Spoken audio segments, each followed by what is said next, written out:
проектировывается по маршруте номер 2, комбинат будаўнічых матэрыялаў на Азот.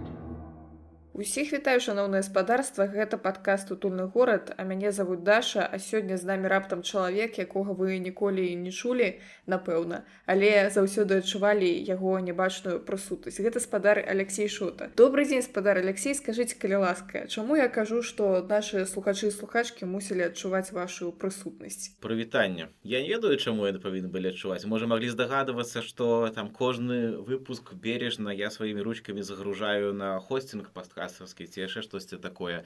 Не люблю там нейкія такія ганаровыя званні, але нейкім дырэктарам ці прадзюсерам, калісьці можна назваць, то мне будзе прыемна. Ну, карацей так, паколькі падкаст робіцца нашай кампаніяй, якой я кірую, можна сказаць, што я маю дачыненне таксама да яго. Там зацвярджэнне нейкіх тэмаў, так, нейкія такія стратэгічныя рэчы. Ну, спадзяюся, што яны адчуваліся. Хаця, конечно, это, цалкам аўтарскі твой прадукт, я не хочу забіраць лаўры. Ну, лаўрамі я магу і падзяліцца, можа быць, это ведаеш, як лаўровы ліст у супе, ён будзе табе вельмі дарэчны. Ненавіжу лаўровы ліст у супе. Яшчэ горш гэта вараная цыбуля. Ну, глядзі, ты сказаў, што ёсць нейкая кампанія. А што гэта за кампанія ўвогуле такая? Калі хтосьці раптам не ведае, я галоўны рэдактар і выдавец шматгадовы выдання «Гродно Лайф», гродзенскага мясцовага інфармацыйнага рэсурса. Але наколькі я ведаю, ты зараз жывеш не ў Гродні, як і мы ўсе. Так, здарылася нечаканасць, і ў лістападзе 22-го году нас раптоўна прызналі экстрэмісцкім фармаваннем, і таго часу я ў Гродні не жыву, на жаль. Вось, а да таго часу стараліся да апошняга заставацца ў горадзе, бо гэта вельмі важна для мясцовага медыа, для лакальнага выдання, быць на месцы і з гэтым месцам мець такую сувязь непасрэдную. Вось менавіта пра ролю мясцовых медыа ў гарадах мы з табой сёння і пагаворым, але крышку гістарычны экскурс, скажы, калі ласка. Гродно Лайф ж не заўсёды называлася Гродно Лайф. У мяне такое адчуванне, што першапачаткова там было штосьці пра твой стыль. Так, мы называліся як польскі жаночы часопіс «Твой стыль».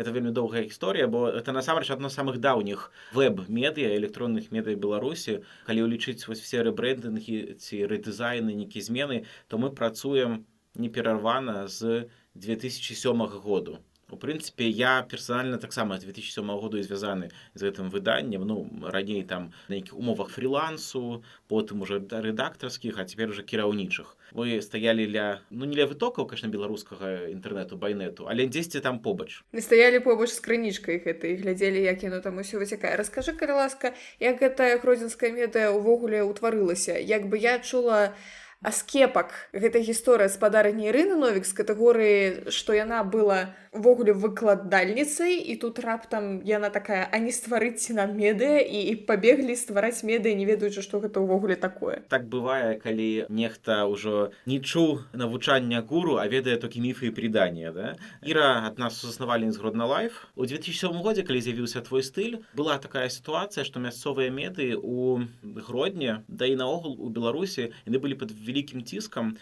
У Гродні на той момант не засталося ніводнага рэальна незалежнага выдання. Фармальна прыватная газета «Вечерні Гродно» была і ёсць, но яна мае пэўныя абмежаванні, зразумелыя, таму што калі б яна гэтыя абмежаванні не прытрымлівалася, яна б ужо не існавала. А так все остальное было нейкая рекламная, реально там рекламка, і Гродзенская правда, все такое. Вось, ужо тады існавала, вось 97-го году, школа маладого журналіста ў Гродні. І калі раней гэта была такая кузніца кадраў для незалежных медыа, і была зразумелая схема. Чалавек прыходзіць в школу маладого журналіста, навучаецца у журналістаў практыка, тады яшчэ газет «Пагоня», біржа інфармацыі, іх усе паліквідоўвалі. Навучаецца і адразу трапляе ў тыпул, у рэдакцыю. Калі гэта яго, то ён застаецца там на годы. А ў 2007 было так, што школа працягвала існаваць, яна карысталася попытам, тэма журналістыкі, медыа, яна сярод моладзі была вельмі запатрабаванай, але не было дзе адбываць практыку. Ну, не разглядаліся варыянты з Гродзенскай правдай па зразумелых прычынах. Таму вырашылі стварыць сваё медыа, менавіта навучальную пляцоўку для маладых журналістаў, для студэнтаў, такую вельмі дзіцячую насамрэч. Але яна з іншага боку была і прагрэсіўная. Мы рабілі падкасты тады ў 2007-2009 годах. То есть это слово яшчэ ніхто не ведаў. Гэта з аднаго боку была такая простая пляцоўка, прымітыўная, з іншага па некаторых ідэях мы апярэдзілі час. Інтэрнэт тады быў іншы. Немагчыма было рабіць у Беларусі падкасты, з інтэрнэтам, калі ты сцягваеш новы трек з тузіна гітоў па дыалапу всю ноч 3 мегабайта, да? Вось, і гэта была такая пляцовачка, якая сабе развівалася, жыла, праходзіла там рэдызайны, розныя змяненні. І пэўны момант мы зразумелі, вось, у прынцыпе, гэта, напэўна, у 2012 годзе, калі я прыйшоў упершыню як рэдактар галоўны, што вот гэтыя такія дзіцячыя штанішкі, яны нас абмяжоўваюць вельмі. Што мы ў гэтым фармаце гэтага выдання наўрад ці мы зможам пайсці далей ужо. Але спатрэбілася яшчэ пару гадоў, і мой сыход на Тутбай, который зараз нельзя называць зноў, да? І вяртанне з Тутбая пасля году працы там, каб уже канчаткова зразумець, мы мусім закрыць гэты праект, каб стварыць на яго базе новы, у якого была перспектыва росту. І вось так з 2015 па 2016 год мы распрацоўвалі канцэпцыю, сайт, і ў 2016 годзе закрылі твой стыль, запусцілі Гродно Лайф, цалкам увайшоўшы ўжо ў дарослае жыццё прафесійнага медыа. Неўзабаве вельмі хутка далучыліся да асацыяцыі выдаўцоў рэгіянальнай прэсы Беларусі. Я лічу, гэта вельмі важны крок для нас быў.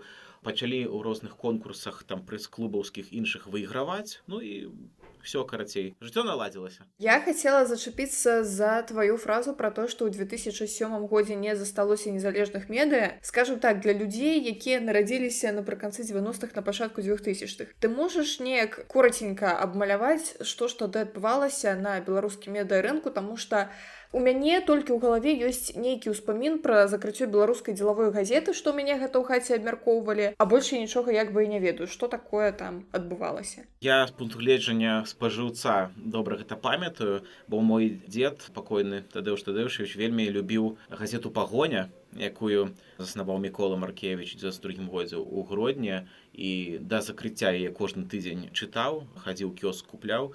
Потым біжу інфармацыі Алены Рубецкай таксама у выдатную мясцовы прыклад мясцовай прэсы.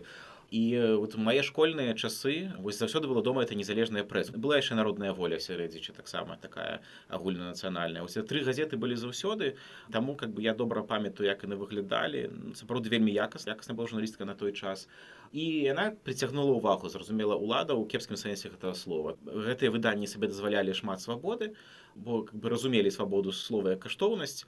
Ну і калі умоўна там тот, кого нельзя называць, там парушыў канстытуцыю, ну яны так і пісалі. За што былі закрытыя, ліквідаваныя, калі не памыляюся. Біржа інфармацыі апошні раз выйшла ў 2004. Акурат калі быў рэферэндум, які дазволіў грамадзяніну Лукашенка бясконца балатавацца ў прэзідэнты. Крытыка этого рэферэндума стала прычынай таго, што газету закрылі. І вось 2004 знікла такая цалкам незалежная прэса, заставаўся вечерні Гродна, яго часткова выдаваў гарвыканкам, ён быў саўдзельнікам у этой фірме, але потым са складу заснавальнікаў выйшаў, цяпер это прыватная газета цалкам. Але зноў жа вельмі асцярожная і такая, ну, как бы ёсць свае плюсы, я не хочу крытыкаваць, але сыход у тэму ЖКХ, а это, извините, про говно і пар, это важна. Бо важна, каб ЖКХ працавала ў горадзе, але не можа газета абмяжоўваць толькі праблемамі ў жрэпа і дыркамі на дарозе. Гэта не тое, што мы хацелі прабіць. І не тое, якой мы бачым добрую лакальную мясцовую журналістыку. Навошта ты так пра вечерні Гродны? Яны нават пра мяне артыкул пісалі ў 2019 годзе. Я стаўлюся да ўсіх з павагай. Я не крытыкую, просто кажу, што гэта не той шлях мясцовых медыа, мясцовай прэсы, які я бачу правільным, які я б хацеў рабіць. А які б ты хацеў рабіць? Канешне, больш смеласці. Але гэта каштуе. Ну, глядзі, вот вечерні Гродна зноў жа. У 2011 годзе, калі я зараз не блытаю год, там змяніўся галоўны рэдактар, прытым пад націскам, зразумелым націскам адпаведных служб. Яны занадта свабодна асвятлялі тэму этих хлопающих пратэстаў, якія тады былі, этой рэвалюцыі праз сацыяльныя сеткі, да? Гаворка вядзецца пра пратэсты ў Беларусі, якія адбываліся ў 2011 годзе і пачаліся ў чэрвені. Першай такой падзеяй, калі вы памятаеце, была акцыя «Стоп бензін», а потым у сацыяльных сетках разышоўся план такіх сістэмных маўклівых пратэстаў, калі людзі кожную сераду выходзілі на цэнтральныя плошчы. Звычайна яны не мелі ніякай сімволікі і проста хадзілі туды-сюды і перыядычна адначасова пачыналі пляскаць у далоні. А праз некаторы час яны разыходзіліся. І, канешне ж, калі вы думалі, што проста за тое, што людзі пляскаюць у далоні, нікога не будуць затрымліваць, то згадайце, што гэта Беларусі, канешне, будуць. І затрыманні былі даволі масавымі, а журналістам і журналісткам не давалі здымаць усё тое, што адбывалася. Перадумовамі гэтых пратэстаў стала ускладненне эканамічнай сітуацыі ў Беларусі, дэвальвацыя дэвальвацыя беларускага рубля, рост цэн на бензін і ўсё астатняе, а гэта ў сваю чаргу было наступствамі выбараў 2010 года. Акрамя таго, значная частка грамадства была цалкам незадаволена сацыяльна-палітычнай сітуацыяй у краіне, таму што калі ў 2010 годзе адбылася уласна плошча і жорсткі разгон і палітычнае заключэнне былых кандыдатаў у прэзідэнты, зразумела, мала каму гэта магло спадабацца. Я разумею, што з 2016 года мінула ўжо 13 год, як не дзіўна, але мне падаецца важным узгадваць гэтую гісторыю. Был знойдзены спосаб націснуць на выдаўца, які ў Брэсце жыве, і выдавец змяніў галоўнага рэдактара. Наколькі магчыма, настолькі яны працуюць добра ў Беларусі, але трэба разумець абмежаванні. А што бы я хацеў бачыць, узняццё складаных цяжкіх тэмаў, якія б іншыя хацелі бачыць далей дзе-то прыхаванымі пад коўдрай, карупцыйныя тэмы, расследаванні. Нават зараз куча ёсць карупцыйных справаў цікавых. Адкрыйце вы базу судовых рашэнняў. Там столькі можна знайсці. Больш крытычны падыход, то, што мяне хвалюе, горадабудаўнічыя пытанні, планіроўкі гарадоў. То есть файна, што, в прынцыпе, недзе публікуюць гэтыя грамадскія абмеркаванні розных там прамысловых забудоваў і офісных, але не мэта журналістыкі, я лічу, проста інфармаваць, што збудуюць офісны цэнтр А на вуліцы Б, або Азот будуе яшчэ цэх. Гэта канстатацыя факта, гэта мінімум, што можа зрабіць журналіст. Гэта журналіст спрацаваў, калі на прэс-канферэнцыі, ён спрацаваў падставкай для дыктафона.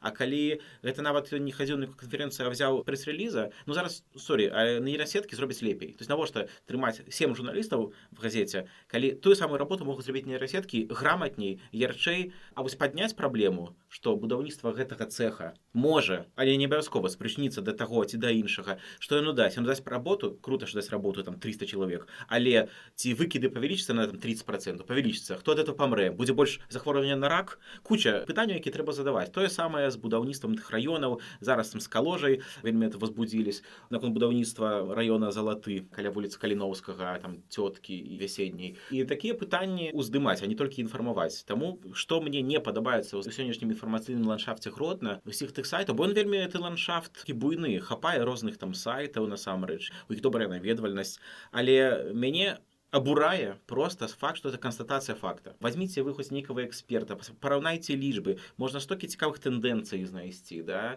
Або это бясконцае, што як раней было за аэрапортам гродзенскім, да? Кожны год былі навіны. Из гродзенскага аэрапорта, может быть, улетят самолеты куда-нибудь, да? І так 20 гадоў пісалі.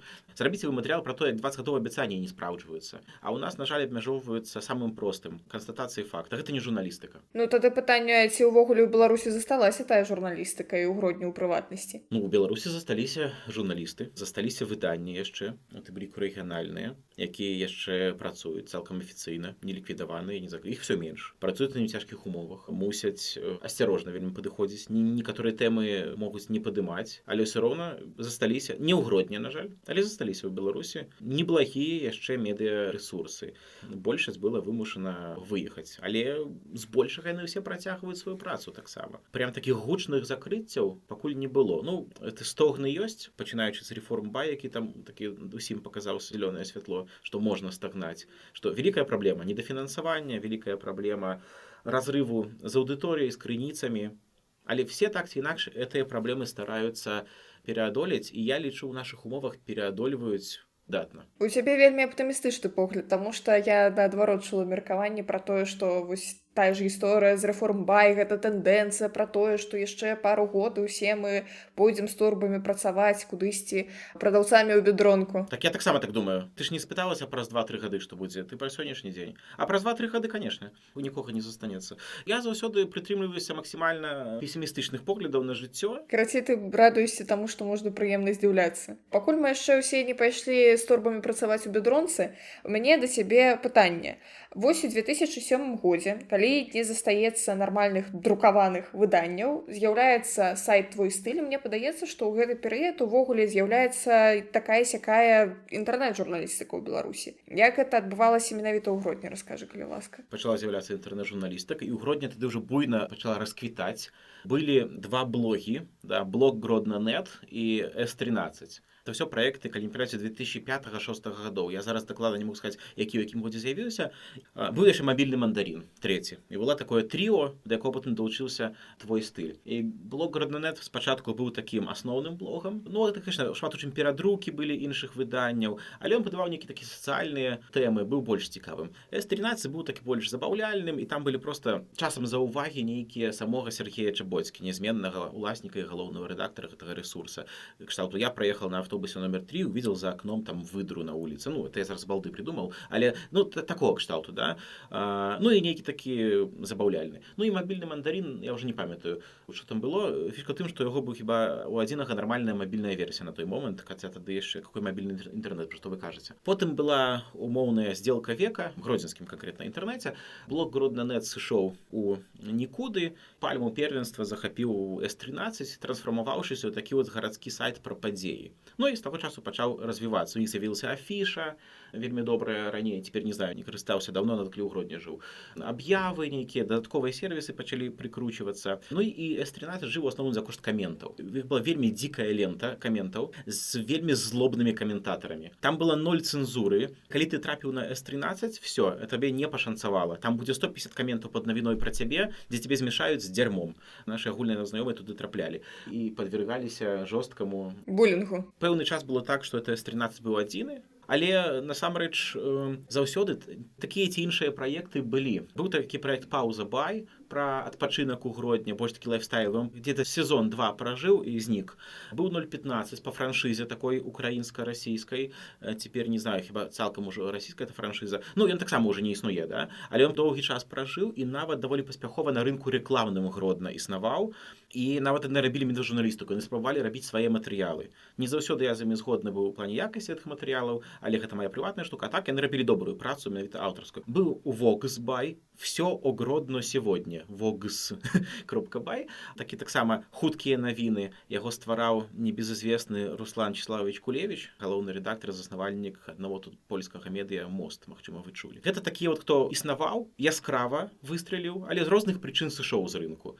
А былі такія, у якіх атрымалася, як newgrodno.by, у якіх быў офігенны, вельмі цікавы і лагічны старт, і яны пачыналі з соцсетак. Яны спачатку зрабілі, вот Ігор Ремсік зрабіў вельмі папулярныя, актыўныя, жывыя групы ва ўсіх магчымых соцсетках, вельмі крута іх развіваў, а потым зрабіў сайт. Я яму казаў, што нават, нафіга табе сайт? У сэнсе, што сайты выміраюць, адміраюць, можна рабіць медыа выключна ў соцсетках. Але, як бы, ён меў план, і зараз ён самы папулярны ў Гродні. У яго наведвальнасць большая, чым у С13. Таму вот шмат было розных спробаў, некаторыя засталіся, некаторыя ўжо такія мастадонтамі сталі і нікуды не збіраюцца сыходзіць з таго рынку, з таго, што я бачу. Ну і паралельна развіваліся веб-версіі традыцыйных медыяў. Вечерні Гродна, Гродненская правда, ці тыя ж самыя Гродна 2 тэлебачання, Гродна 2 радыё. У іх усіх ёсць сайты, на мой погляд, проста жахлівыя. У іх ёсць свая аўдыторыя, насамрэч. Мы яе таксама замяраем рознымі інструментамі.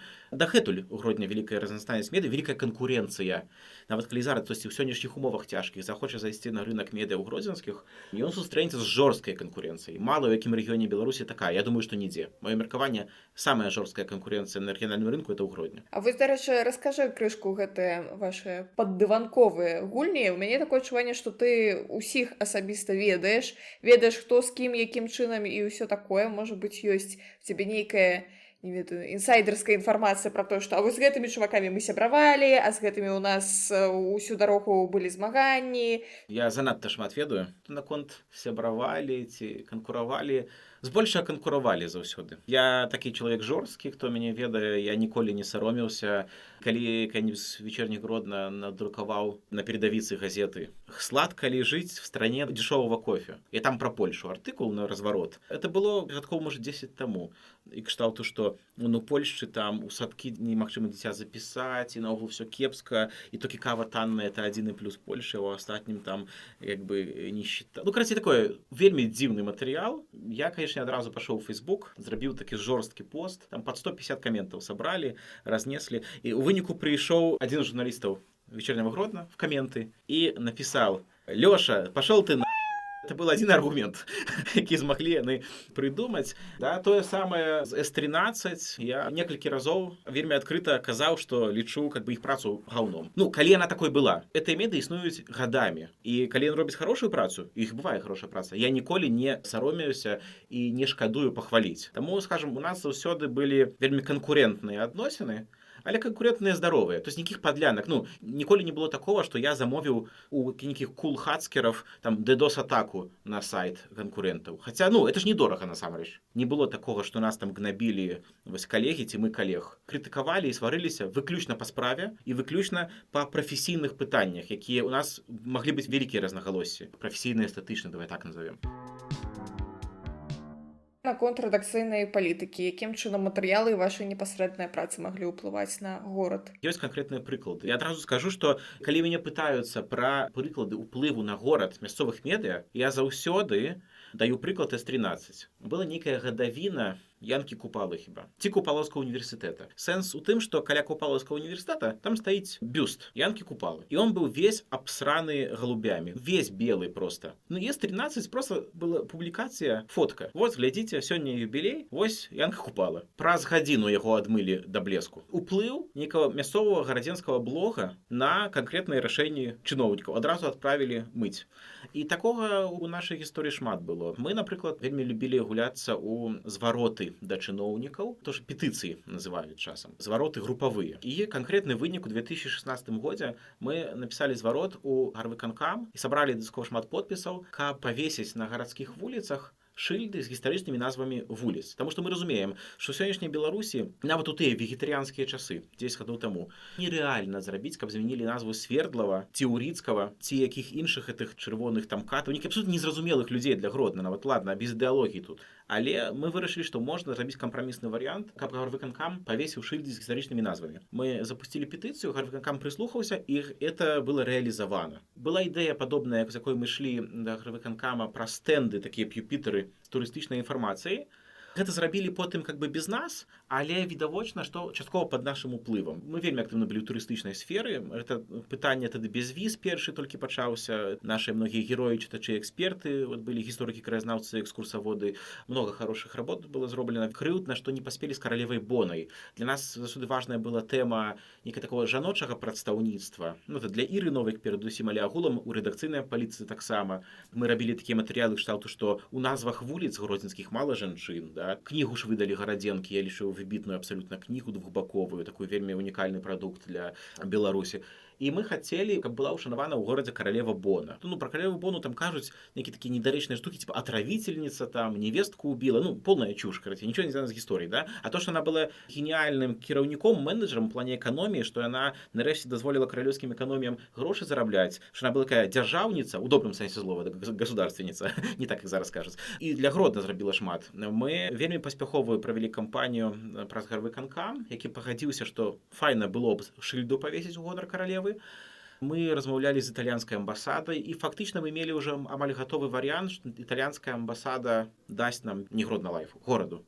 Белы мармур, гродзенскі скульптар з яго там выдалбіць эту каралеву і павесіць яго там цэнтры горада эту шыльду. Ну, ковід пачаўся, а пасля ковіда ты сама ведаеш, што гэта рэвалюцыя, контррэвалюцыя, вайна, ну, карацей, тут не на адно пакаленне хопіць. Гэта ўплыў непасрэдны. Мы выдалі вось это 2 кнігі ўспамінаў, якія збіраў Руслан Кулевіч, я займаўся іх рэдагаваннем. Яны вельмі шмат народу как бы прыцягнулі да тэмы краязнаўства. Таму такія тэмы, як гарадская прастора, краязнаўства, некае ўшанаванне чагосьці ў прасторы гарадской, гэта тое, чым мы займаліся. Было яшчэ шмат ідэй, вернемся, яшчэ і не такое пакажам. Пакуль не вярнуліся, у мяне да цябе таксама пытанне, а як жыхары і жыхаркі Гродна і наваколля маглі ўплываць на вас? Мне проста цікава пачуць якую-небудзь гісторыю пра тое, як вы напісалі пра выкіды на якім-небудзь заводзе і узгадалі якога-небудзь дырэктара завода, ён потым да вас прыйшоў з прапановай яўна не кавы папіць. Не бывала такога ніколі? Самае простае, да нас на практыку папрасілася дзяўчынка,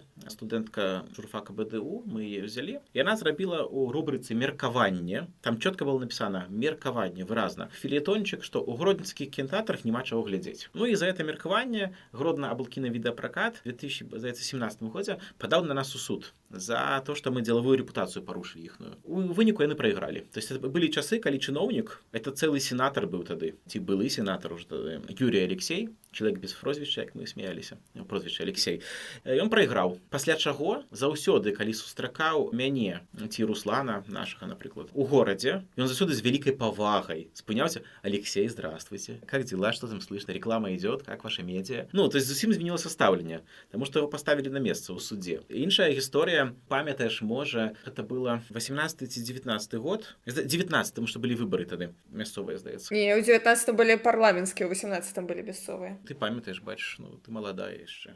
Я у 19-м першы раз галасавала просто за Саранчукова, як зараз памятаю. Хороший герой табе ў падкаст. Калі коротка, то Вадзім Саранчукоў — гэта такі грамадскі дзеяч, чалец партыі БНФ, які займаецца палітыкай у Беларусі ўвогуле і ў родным горадзе Гродна у прыватнасці ўжо чвэрць стагоддзя. Тады на старым мосце ў Гродні спыніўся аўтобус, здаецца, 21, і кіроўца просто выйшаў з аўтобуса і кінуўся в реку. Пра гэта все пісалі, мы зрабілі добры матэрыял, пагаварылі з супрацоўнікамі, з іншымі кіроўцамі. І пасля чаго нас выклікаў кіраўнік аўтобуснага парку, які тады акурат ішоў у дэпутаты, кшталту вы там павінны прыбраць і все такое, і наогул, што адкуда у вас інфармацыя, і пагражаў судом. Ну, мы сказалі, што вот мы тут не так давно летась выйгралі адзін суд, выйграем і другі. Ну, у выніку ён адмовіўся ад сваіх амбітных планаў. А што тычыцца нейкай дапамогі людзям, зноў жа я ўзгадаў, такая простая гісторыя, чалавечая, добрая, і кульці нам прилетела інфармацыя, сарока на хвасце прынесла, што на Палестыне, раён, да, там чыгунка за вуліцу Суворова, на Палестыне ў нейкай бабці самотнай капалі на вуліцы, штосьці звязана з вадаправодам. У выніку аказалася, што паколькі гэта каля яе дому, гэтыя працы павінны каштаваць шалёных грошай, ну для яе шалёных. Штосьці, што для нас, в принципе, пад'ёмна, хотя как бы не хочется отдавать их ни за что, а для яе это был космос нейкі. Мы про это опубликовали инфу, про опублічванне гістории праз нас. Зацікавілася таварыства аховы спажыўцоў, это правильное таварыства аховы спажыўцоў, то, которое наше, а не то другое. Ну, у беларусаў усяго па два, я памятаю. Яго потым ліквідавалі, канешне. Вось і дапамаглі, яны реально дапамаглі у суде з тым водаканалам, хіба што ці цеплавыя сеткі, нехта з тых, хто капае каналізацыю на вуліцы в мороз звычайна. Вот што гэта неапраўданыя былі зусім патрабаванні вернуць грошы ад этой пенсіянеркі, а другое, все роўна за яе боку мусілі быць нейкія выдаткі, нават суд прызнаў, просто значна меншыя. І адразу знайшоўся чалавек добры, который пакрыў іх. Простая, жыццёвая, добрая гісторыя, якой я вельмі ганаруся. Скажи, калі ласка, цяпер, калі мы апынуліся ў эміграцыі, ці застаецца які-небудзь шлях уплываць усё яшчэ на тое, што адбываецца ў горадзе, і як ты ўвогуле ацэньваеш працу рэгіянальнага, лакальнага медыа ў эміграцыі? Шлях застаецца заўсёды ўплываць, перадусім гэта агалошванне некаторых тэмаў, да, апублічванне некаторых тэмаў, таму што ўсё роўна нас чытаюць. У нас нібыта сайт заблакаваны ў Беларусі, там мы забаронены, там экстрэміскае фармаванне, экстрэміскія матэрыялы, ну нас чытаюць усюды, і это таварышы в пагонах, грамадзянскія чыноўнікі, там у гарвыканкаме, або выканкаме, гэта дакладна вядома. То, што мы рабілі заўсёды раней, можна рабіць зараз, гэта канцэптуалізацыя пэўных ідэй, скажем так. У нас была такая не рубрика, бо она была нерегулярнай, але з'яўляліся у нас тэксты, кшталту нашы парады кіраўніцтва. Мы это называлі там саветы гою. Калі вы раптам забыліся, Мечыслаў Браніславович Гой быў старшынём гродзенскага гарвыканкама з 11 жніўня 14 года да 30 траўня 23 года. Як зрабіць горад лепшым? Мы просто ненавязчыва публікавалі пэўныя ідэі. І з некаторых іх мы потым бачылі, явна гарвыканкам карыстаўся. Да? А некаторыя не. Вот ідэя, якую мы апублічылі яшчэ ў 2017 годзе, стварэння пастаянна дзеючай археалагічнай экспедыцыі гродзенскай, да папярэдняга выпуску, дарэчы. Ідэю гэта не рэалізавалі, хаця мы і апублічвалі. А некаторыя іншыя мы агучвалі, і потым явна гарвыканкам карыстаўся гэтымі ідэямі, да? Нават у рыторыцы сваёй. Другое, гэта стварэнне вось гэтых петыцый, нейкіх зваротаў. Да? Людзі зараз трошки запужаныя ў Беларусі, мякка кажучы, але звароты і петыцыі дзейнічаюць. Кажуць, в Беларусі законы не дзейнічаюць, але працэсуальнасць законаў дзейнічае. На дзіва, вось все робіцца не по духу закону, але па літары робіцца. Вот все працэсы, все это целазрухі, яны мусяць зрабіць, да? Чамусь яны лічаць это важным фармальнасць законаў. Мы можам ініцыяваць, і любыя іншыя гарадскія рэгіянальныя медыа могуць ініцыяваць звароты, могуць самі іх ствараць, збіраць пад імі подпісы людзей. Все это законна, легальна і не преследуецца. І загружаць выканкамы працай, ці вы супраць там этого забудовы раёна Залаты каля Пересілкі, ці вы за нейкі 4-й мост у Гродні. Ну, неважна. Любыя вашы ідэі ці вашы супраціў існуючым там канцэпцыям, гэта трэба агучваць, і гэта не складана. І гэта так ці інакш працуе. Зараз, дзякуючы Вользе Славаміровне Бондаровай, так запужаныя чыноўнікі з варотамі, яны рэальна рэагуюць на звароты. Прынамсі, яны мусяць адказаць. Да, я, канешне, не буду заклікаць усіх там дзеліцца інфармацыяй з намі, з іншымі рэгіянальнымі медыямі, это небяспечна. Але калі вы трохі падкаваны тэхнічна, разумееце, як бяспечна звязацца з медыямі, якія зараз вымушаны ў эміграцыі, не шкадуйце вашага часу і па бяспечных каналах звязвайцеся з намі, давайце сваю інфу. Вот нам вельмі не хапае зараз інфармацыі з мест. Мы адсочваем такую метрыку, як цытаванне. Як нас цытуюць, перадрукоўваюць. У мінулым месяцы нас 100 разоў. Нас цытавалі, перадрукоўвалі буйныя СМІ. Еўрарадыё, Зеркало, Реформ, Свабода, Наша Ніва. І гэта ж толькі адныя мы Гродно Лайф. Не самыя буйныя, дарэчы, з рэгіяналаў далёка. У гэтым сэнсе, калі раптам знікнуць рэгіянальныя медыі, нават у такой сітуацыі, як зараз, у выгнанні вельмі недафінансаваныя, вельмі, скажем, такія перагружаныя працай аб'ектыўна і з зарплатамі ніжэй, чым у касіра ў Жабцы, да? Калі яны такія нават зараз, якія ёсць, знікнуць, то уявіць себе весь пласт региональной информации знікне з Зеркала, з Реформа, з Нашай Нівы. Яны не будуць самі это рабіць, яны не будуць в стане. Для ўсёй экасістэмы, для ўсіх беларускіх медыяў фенаменальна важна захаваць рэгіянальныя медыі. Просто паглядзіце на лічбы. Якая колькасць контенту агулам генеруецца рэгіяналамі? Ну, каласальная. Увогуле, як адрозніваецца праца гэтых самых рэгіянальных медыа і такіх вялікіх агульнабеларускіх? Ну, рэгіянальныя медыа заўсёды бліжэй да сваёй аўдыторыі. Нават зараз, калі мы фізічна далей ад яе, так здарылася. Гэта ўсе даследаванні паказваюць. Тыя, што зараз праводзяцца беларускай аналітычнай майстэрняй іншымі даследчыкамі. І заўсёды так было. І это ва ўсім свеце пацвярджаецца. Это што ў Злучаных Штатах Амерыкі, што в Беларусі. Давер больше да рэгіянальных медыяў, да тых, каго людзі ведаюць. Вот чым я магу ганарыцца, што нашых журналістаў у Гродні ведалі ў твар, паімённа. Ты мог зайсці ў некую кавярню, не буду казаць якую, каб не падстаўляць там, і табе там мороженое бесплатна адразу маглі даць. Таму што і дзякуй за вашу працу. Мяне калісь спынілі на вуліцы, просто паглядзелі так на мяне, типа: «А вы из Гродно Лайф? Ой, спасибо вам за вашу работу». Гэта вельмі цяжка адчуць на агульнабеларускім узроўні, просто за кошт таго, што агромная аўдыторыя, мільёны людзей, няма той блізасці, просто она немагчыма. Гродно Лайф быў такім цэнтрам, куды людзі прыходзяць з рознымі сваімі праблемамі, справамі, вакол сябе мы людзей збіралі, і майстар-класы нейкі ладзілі, і ток-шоу, канферэнцыі, і экскурсіі. Это іншы спосаб працы з аўдыторыяй. Людзі жывуць усюды, і праблемы людзей у Береставіцы, у Карелічах якіх-небудзь, у Глыбокім ці Бешанковічах, яны не менш вартыя ўвагі, яны не горшыя, яны не больш нейкія дробныя, чым праблемы людзей у Мінску, Варшаве ці Нью-Йорку. Я лічу, што ў хорошага рэгіянальнага медыа павінна быць больш хороших чалавечых гісторый. Ну, зараз мы не можам часта герояў у твар паказваць. Зараз вельмі вялікая праблема з ананімізацыяй. Ананімныя журналісты ананімна пішуць пра ананімных герояў, пра ананімныя падзеі в ананімным горадзе. Гэта ненармальна, но гэта пытанне бяспекі. Але ў нармальнай сітуацыі больш твараў, больш жыцця, больш рэальных гісторый рэальных людзей заўсёды ў рэгіяналу. Тады давай пагаворым пра розніцу ў працы рэгіянальных медыа, калі гэта незалежныя медыа ці дзяржаўныя медыа. Вось здавалася б, на вонкавым узроўні, калі зайсці на сайт той же самой улюбёнай бераставіцкай газеты, там будзе які-небудзь артыкул кшталту: у Бераставіцкім цэнтры культуры і народнай творчасці адбываецца паседжанне клубу людзей з інваліднасцю. Сацыялка, чаму не? Але мне чамусьці падаецца, табе такая сацыялка не падабаецца. Гэта не журналістыка, гэта проста інфармацыйнае абслугоўванне райвыканкама, ці там Центр по обеспечению финансовой деятельности государственных организаций, такие структуры з 20 словаў назва. Пытанне ж у фокусе. Інфанагода тая ж. І мы з этой інфанагоды маглі б зрабіць штосьці іншае, калі б нас зацікавіла, калі это быў наш рэгіён і наша тэма.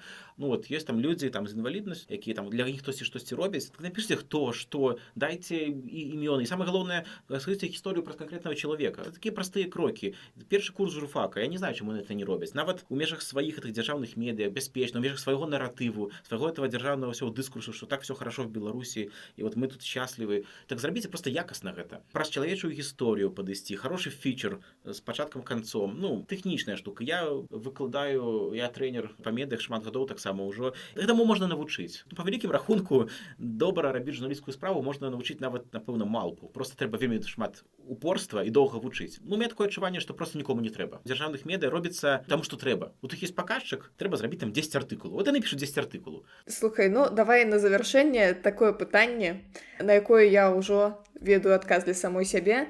Якім ты ўяўляеш Гродно Лайф у дэмакратычнай Беларусі. Да, я спадзяюся, што все нашы канкуренты, конечно, закрыюцца, збанкрутуюць, памруць з голаду, мы застанемся адзінымі манапалістамі на рынку. Не, ну это жарт. Не, конечно, не. Так это было б вельмі кепска. Па-першае, хацелася б, як мінімум, вернуць тое, што было, і рэалізаваць тыя праекты, якія мы не паспелі, да. Заўсёды для нас важна было ты актывізм увесь. То есть мы как бы журналісты, але мы так на двух стульях сидзелі. Бо многія з нас, і сам вот твой стыль Гродна Лайф, у нас карані НЖОшныя, у нас карані недзяржаўных арганізацыях. Таму для нас было сюды важна не проста інфармаваць, ствараць нейкую дыскусію, быць ініцыятарамі чагосьці. Вось быць побач, это мяжаваць з актывізмам у такіх здаровых межах, допустим, журналісцкай этыкай. Хацелася б вось да такіх рэчаў вярнуцца, канешне. Зноў жа нейкіх ідэй для горада, да офлайн актыўнасць, вот этого вельмі не хапае мне зараз. Што яшчэ, вот мы паспелі выдаць першы нумар часопіса, все сыходзяць в лічбу, в онлайн, а у нас была такая дзікая думка, часопіс стварыць папяровы, бясплатны гарадскі часопіс, які бы жыў на рэкламе, быў такі ў Гродні, ён загнуўся. Мы пачалі рабіць першы нумар да верасня 2020 года, думалі, што ну, кансуды на выбарах там папрацэстуюць два чалавекі, памахаюць сцягамі, пайдуць дадому, і все будзе окей. І ў верасні мы спакойна вернемся ў сваё тусклае беларускае жыццё і зробім нумар па тэме адукацыі да 1 верасня, на рэкламе заробім, і будзе такі вот гарадскі часопіс. Ну, у выніку першы нумар выйшаў пазней, і ён быў не пра адукацыю, а пра пратэсты, потым ні адзін ужо не выйшаў. Яшчэ вот будучы ў Гродні, мы ж адну настольную гульню выпусцілі па сваім брэндам, 3 кнігі. Вось мне б хацелася развівацца ў гэтым кірунку. У кірунку таким, скажем, прыдумляння нейкіх прадуктаў дадатковых, якія б рабілі нас унікальнымі. Дакладна не толькі журналістыка, не толькі такое, як інформагенцтва. Не-не-не, штосьці большае для стварэння новых сэнсаў. Не толькі інфармаваць, адукаваць, забаўляць, да, як там у BBC, плюс ствараць новыя сэнсы для жыхароў. Напэўна, неяк так. Ну і, канешне, хацелася б нарэшце сабе дазволіць павялічыць штат. Таму што у нас проста, ну, вы не уяўляеце, якімі малымі сіламі мы робім эту вялікую працу. Слухайце, хаця б калі б 10 чалавек у нас было, бо зараз няма. Это было б выдатна. У вас ёсць я, але я такая, я фрылансерка. Я часу да часу прыходжу, штосьці такое праношу і сыходжу, як той Дзед Мароз на Новы год. А па-другое, ёсць адзін інфармацыйна-забаўляльны прадукт, які, канешне, не фізічны, але таксама, на мой погляд, даволі якасны. Гэта падкаст «Утульны горад», на які зараз трэба падпісацца, паставіць лайкі, зорачкі, усе астатнія прыемныя адзнакі, падзякаваць спадару Алексею, што ён сёння быў з намі, і сказаць, што мы з вамі хутка пачуемся. Уважаемые пассажиры, памятайте, вы обязаны оплатить проезд. Набывайте проездные билеты до начала поездки.